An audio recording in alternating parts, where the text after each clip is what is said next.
Hey everybody, how's it going? Let's talk about your home recording studio. Today, I want to talk about some of the basics about where to put your monitors in your home studio. Now, this is a pretty huge topic, touching on, room acoustics and everything, and I'm only going to scratch the surface here. I'm certainly not a qualified acoustician or anything. So this is just a huge subject that is actually pretty contentious when you start talking with people about it online and the forums and Facebook groups and everything. But what I want to talk about today are kind of the big things. So what are the kind of big bang for your buck or bang for your effort kind of things that you can do to make the biggest difference and get most of the way there? And then you can quibble over all the little things, down the line. All right, hopefully I've been able to kind of expose this so you can see me and the whiteboard. I want to draw a little bit. I'll move my super cheap boxed wine.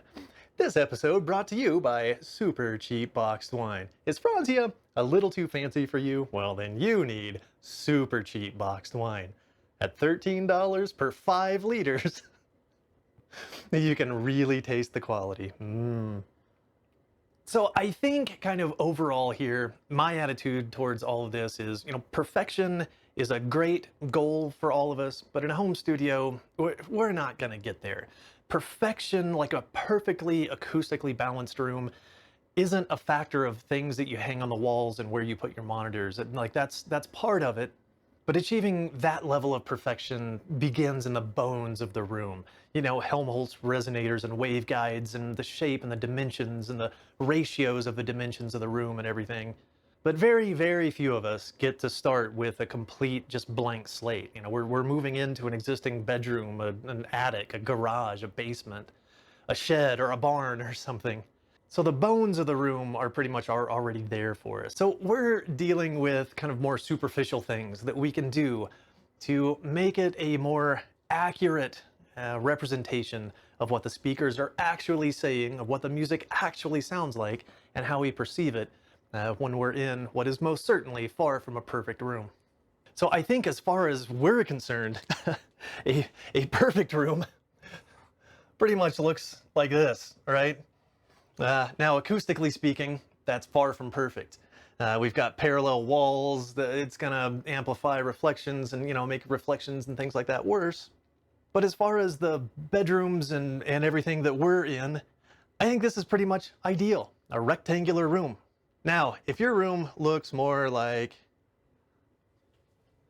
a square, no square rooms. If your room has the same dimension or the same measurement in more than one dimension, then you're going to have a tough time in this room. I don't think that any amount of trapping and corner traps and acoustical treatment and everything it's going to take so much, if it's even possible at all, to make this a balanced listening environment. Back to our kind of, ideal, and believe me, and I'm implying the air quotes when I say ideal here, but kind of our ideal bedroom studio, just a big rectangle. And this would be great because this gives you all sorts of flexibility as to where you put stuff in the room. The problem is this room doesn't have any doors, any windows, any closets, any way in or out of the room. You just have to be kind of born in this room and live your whole life here. It'll be great. I don't know how you get your gear in there or anything, but so, a typical room, it's going to have something like, maybe a big notch out of the room because of a closet. And then you got a closet door that opens here. You got the door that opens into the room. Maybe you got a big window right here and another big window right here. And then, there's always some funky thing, a soffit or something where they had to build around a pipe or a drain or something. And so now our ideal room is no longer very ideal, is it, right? Like our flexibility without still being able to open doors and see through windows and everything, it really starts to take a hit. And honestly, there are so many variables here. I don't really know what to tell you. I mean, this is typically what our rooms look like. They have all sorts of weird little build-ins and notches and closets and doors and, entryway and egress and everything. So there are no easy answers, unfortunately. But let's talk about like a handful of kind of fundamental things that we can do. So even if our room is far from ideal in shape or size, that we can at least make life as easy on ourselves as we can when it comes to monitoring critical listening over monitors out loud in a room. Okay, I think the very first thing that you can do, let's say you got your empty bedroom, and I'm gonna assume this perfect rectangle here, knowing that for most of us that's not what it's gonna look like. But kind of the first thing that you can do is decide, where are you gonna put your desk? Your speakers are gonna live on your desk, so where in this room are we gonna put our desk? One of the biggest rules of thumb is you want your desk along one of the short walls, and you want your monitors firing down the long dimension of the room. Whichever side of the room you pick, that just fundamentally is going to help. So you don't want your desk along the long wall and your speakers, firing along the short dimension. So instead, pick a spot along the short wall and get it centered left to right, and then get your speakers firing down that long dimension of the room like that. All right, so in our perfect little room here, we got to decide where we are going to sit. Like, where is my listening position going to be? And what position within this room is going to help, just kind of deal with all the natural acoustical anomalies that you're going to experience in a rectangular room. The rule of thumb that I keep seeing repeated is, one thing that you want to avoid is establishing your listening position at that kind of 50% distance between your walls. If you set yourself up here, then you're going to have to contend with more of those anomalies, more of those peaks and valleys in the bass response of the room, which are going to make it very difficult to make critical decisions about how loud do you want things at certain frequencies. So we want to avoid this 50% dimension here. So let's just draw an X through that. The rule of thumb is that at 38% of the length of the room is going to be relatively nice, I guess you could say. It's going to be free of a lot of the problems that exist at 50% of the length of the room. So if we can establish our listening position about 38%, so if our room's 10 feet long, if we can establish our listening position about 3.8 feet away from the wall, then that'll be great. Now, this is a place where I've made a compromise, and man, in a home studio, it's all about compromise. You would love to abide by these ideals, but it's rare that we get to. Now, if I were to establish my listening position at 38% of the length of the room, that would mean moving my desk and everything out away from the wall, and I lose valuable floor space. I like to keep, this is still a tracking room and a control room, so I still have to have room to drag out a drum set and microphones and cables and a guitar and pedals and all that stuff, and actually do stuff out in the room. So personally, I put a higher value on that, on the floor space. And so regardless of where my ideal is for positioning of my listening position, I just scooted everything as far as I could up against the wall. So that has a benefit. I get more floor space, but it has a detriment that I'm not in that kind of ideal spot. Oh well, we pick our battles, right? And I think that's the foundation of everything I'm trying to say today is we got to compromise. We got to pick our battles. We can't win them all in a home studio. Okay, so we got our listening position figured out here. So that brings us to another kind of rule of thumb here. And that is that you want the same distance, however far apart your monitors are, it'll be some distance. You want the same distance between each of those speakers and your listening position, so that they form an equilateral triangle. And this is just going to help ensure that you're going to end up with a nice stereo balance. You get your speakers centered along your wall here. You find the right distance that you prefer. Whatever works on your desk, will kind of govern the distance. There are ideals about the distance between them, but they don't really do us a whole lot of good in a home studio because we don't typically have the freedom to put them anywhere we want. They've got to fit on a desk with a computer monitor and a audio interface and a keyboard and a mouse and all that stuff. So We're kind of bound by limitations of our desk of where we can put our speakers. You don't want them too far apart from each other, because then you start to get exaggerated ideas about how far apart the left and right are. And you don't want them too close to each other, or else you get a very narrow sense of the 180-degree stereo spread of your mix. Now, as far as width apart, it's something that I experience is when I get them just about right, and just about right is a pretty wide margin, but when you get them just about right, you'll end up with this almost like phantom speaker in front of you. Anything that's panned right down the middle of the mix actually sounds like it's coming from an imaginary point out in space right in front of you. And I mean, it really does sound like it's coming from there. And if you get them out too far apart, I think you're gonna lose that. You'll lose that kind of center of your mix. It'll sound kind of more like anything in the middle is gonna sound more dual mono than like it's coming from an imaginary point in space in front of you. And too close together, and then when you start making panning decisions, it'll sound fine. Oh yeah, I'll pan this thing all the way to the left because it doesn't really sound that extreme. And then you put on a pair of headphones or listen to earbuds or listen in your car or something, and it's kind of disjointing. It's kind of jarring. All of a sudden something just comes from way over here or way over there, and it didn't sound like that when your speakers were just real close together. So find a comfortable and functional distance apart, and once you get that distance settled, that'll show you how far away from your speakers your listening position needs to be. Now, ideally, that's going to land you about at 38% of the length of your room.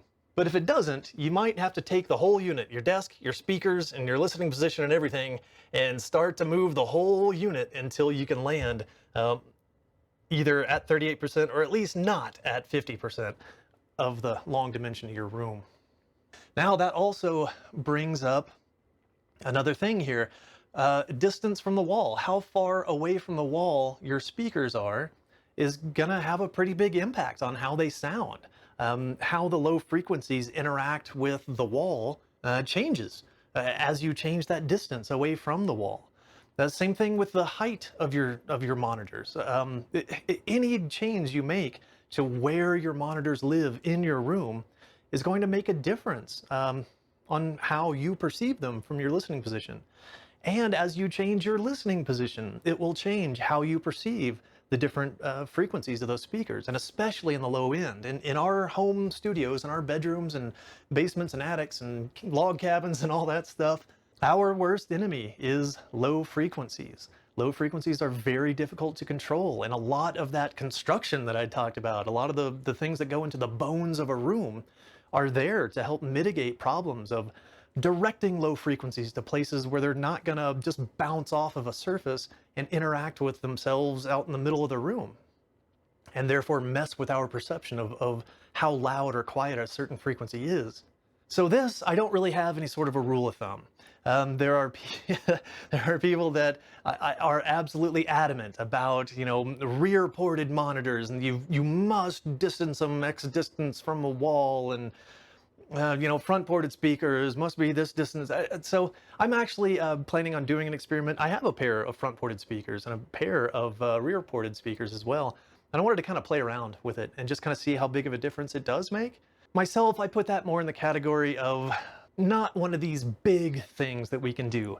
Forming our equilateral triangle, getting our listening position right, getting a stereo image, firing down the long dimension of the room. Those are easy things to do most of the time.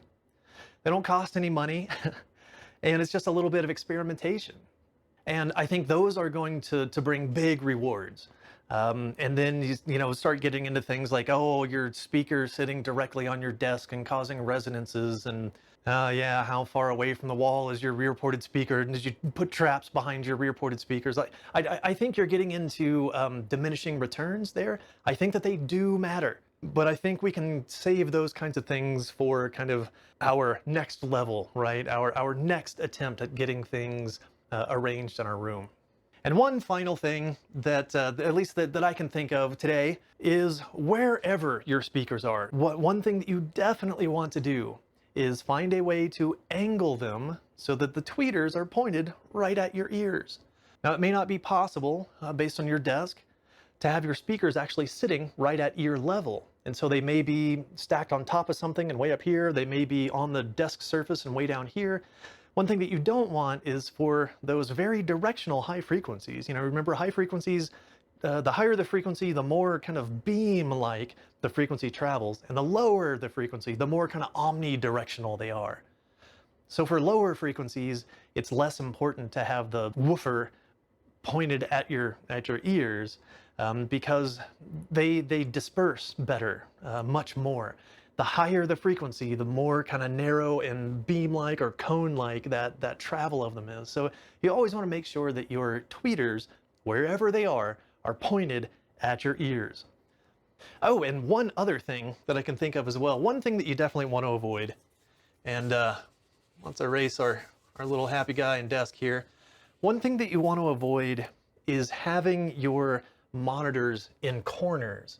And I know, like, you know, with the shape of some rooms, let's say there's like a big closet here, and then, you know, maybe there's a bed here, and you know, a big dresser over here. And so your natural spot for your desk in your studio is, you know, over here. And depending on how big the room is, you know, maybe whoa, that's a really big desk here. Maybe your desk takes up this entire cubby. And so one of your speakers on the corner of your desk over here, and the other over here. Well, the problem with this is that these speakers being in corners, it's going to really skew the low end of those speakers, and it's going to make it even more difficult for you to hear what you're doing when you're listening to them. I guess one solution, or not solution, one way to at least help is to, you know, do some trapping in the corners, you know, so it at least doesn't allow those bass frequencies to just bounce right back out of the corner. Hopefully it'll help absorb some of that energy and make it not quite so nasty sounding. But I see people use things like things that were intended for like a TV or like an entertainment hutch or nook or something, where the speakers are inside of an enclosed area. And yeah, that's gonna be rough. That's gonna cause some resonances that are gonna make a difference. Having your monitors shoved off in a corner, yeah, you know, so let's say that this closet wasn't here. If you have the ability, get your, you know, center your desk along this wall, and don't shove it off into a corner. You know, that's gonna give you a skewed stereo image anyways, because you've got one surface so close to you and one surface much farther away. So go ahead and get centered, and it'll get that speaker out of the corner. But sometimes, you know, again, we compromise. Maybe we don't have the choice. We don't have those freedoms based on the layout of our room. It's always something to dream about, but I understand. And I've been in a few of those very far from ideal setups, and it does cause problems. It makes it very difficult to understand the impacts of your decisions as you're manipulating the frequencies in your mix. All right, so I think I'm gonna give it up here. This is, like I said, an enormous subject. The science behind it, all these interactions of sound pressure waves out in a three-dimensional space, they just make my mind just melt. The understanding it truly and deeply for lay people like you and me is not really gonna happen anytime soon. But hopefully that will get you off the ground. If you know, you're moving into a new room, you're trying to decide where to put your desk, trying to figure out the kind of layout of things, trying to figure out where to put your monitors. Hopefully this at least gets you started. There are a couple of very good resources out there that range from way more technical than I could ever comprehend to more layman's terms. A couple of those websites that are more layman's terms, GIK Acoustics website has some great videos and articles and everything on their website. And also Ethan Weiner at Real Traps. Just Google Real Traps or GIK Acoustics, and there's just a whole host of reading materials, of videos. You can learn all about the subject.